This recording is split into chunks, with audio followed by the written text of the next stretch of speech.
আসসালামু আলাইকুম সুপ্রিয় দর্শক, সবাইকে অসংখ্য প্রীতি ও শুভেচ্ছা জানাচ্ছি।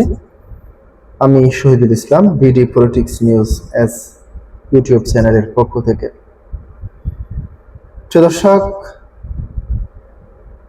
আজকে যে বিষয়ে কথা বলবো খুব গাটি শিউরে উঠছে, কারণ হামের উপসর্গে কিংবা হাম রোগে আক্রান্ত হয়ে প্রতিদিন 10 জন 12 জন করে শিশু অকালেই চলে যাচ্ছে, যেটি খুবই দুঃখের বিষয়।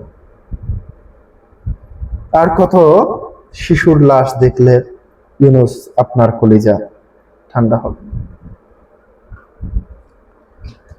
প্রিয় দর্শক, এই হাম রোগের আক্রান্তের পেছনে কিংবা এই হাম রোগ সংক্রমণের পেছনে একজন ব্যক্তি দায়ী। তিনি হচ্ছেন সাবেক অন্তর্বর্তীকালীন সরকারের প্রধান উপদেষ্টা অধ্যাপক মোহাম্মদ ইউনুস। কেন তিনি দায়ী? আমরা দেখেছি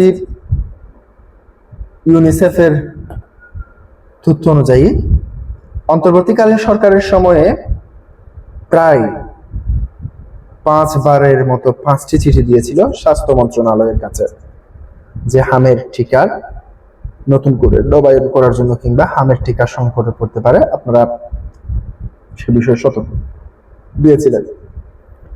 কিন্তু আমরা দেখতে পেয়েছি ইউনিসেফ আরো বলেছে যে আমরা 10 বারের মতো স্বাস্থ্য মন্ত্রণালয়ের সঙ্গে বৈঠকে বসেছিলাম, কিন্তু তৎকালীন সরকার সে বিষয়ে কোনো সাড়া দেয়নি। মূলত সেই কারণেই আজকের এই হামের আবির্ভাব। ইতিমধ্যে প্রায় 1 লক্ষেরও বেশি শিশু হামে আক্রান্ত হয়েছে, মৃত্যুবরণ করেছে 883, এটি সরকারি হিসাব অনুযায়ী। আর বেসরকারি হিসাব যদি আপনারা ধরতে যান, 1000-এর উপর ছাড়িয়েছে।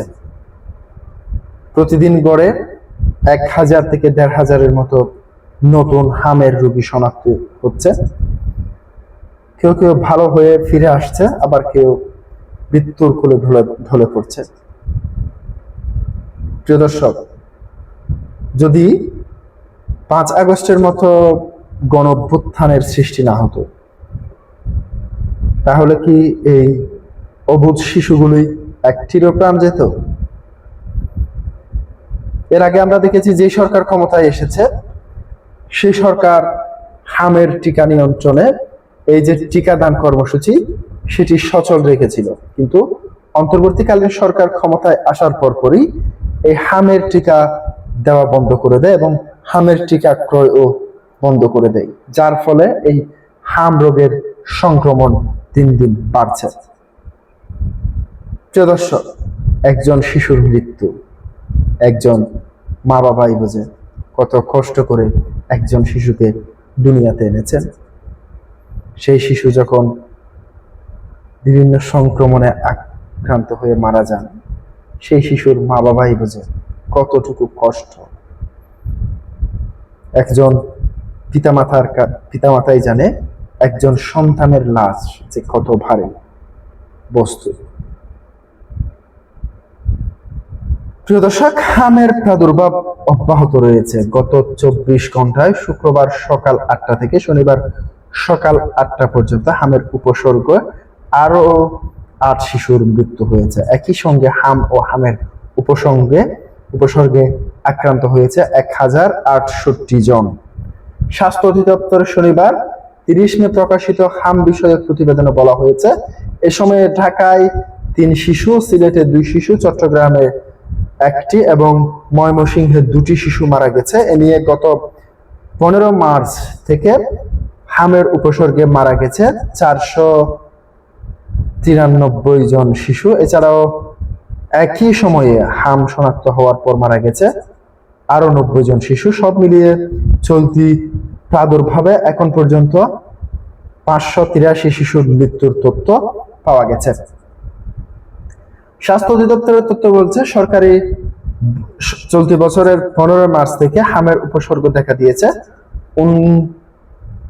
70,612 শিশু এ সময়ে হামের উপসর্গ নিয়ে হাসপাতালে ভর্তি হয়ে 55,705 শিশু। তবে এর মধ্যে সুস্থ হয়ে হাসপাতাল থেকে বেরিয়েছে 52,050 শিশু বাড়ি ফিরেছে। গত 15 মার্চ থেকে দেশে 8,996টি শিশু শরীরে হাম শনাক্ত হয়েছে বলেও উল্লেখ করা হয়েছে স্বাস্থ্য অধিদপ্তর।